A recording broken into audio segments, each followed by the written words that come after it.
Nedir? Ne ol? Mindin. Nedir? Pingüin be. Allah.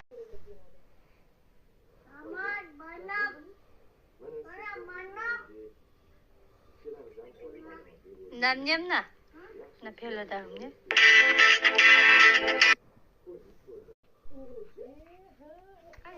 Geri alıp da savdu.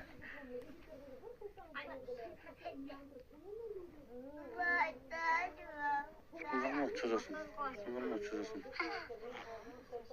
Amançı. Ye canım. Kuku. Kukuk. Yananay nananay. Ay.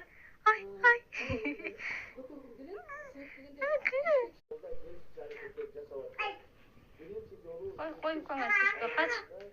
Ne var kan kaç. Amancık. Aman interview büyük aydın şeydi, çift antası diyor orada.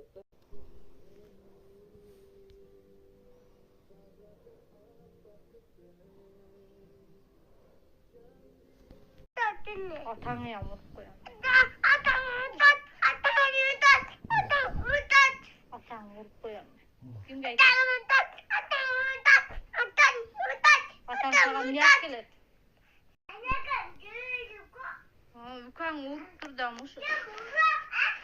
Muşuk vurup dur muşuk. Muşuk. Kaysı ballar vurup dur.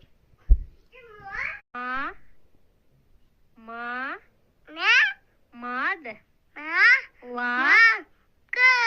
Молоко. Makalla da poş. Ulan biz Amir Bekir okşattırtırız. Amir Bekir mi dedi bu?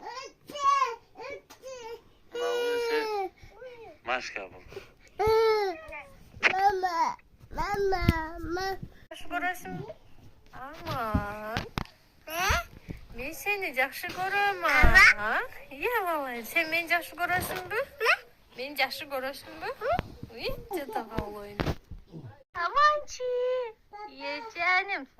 Kuku.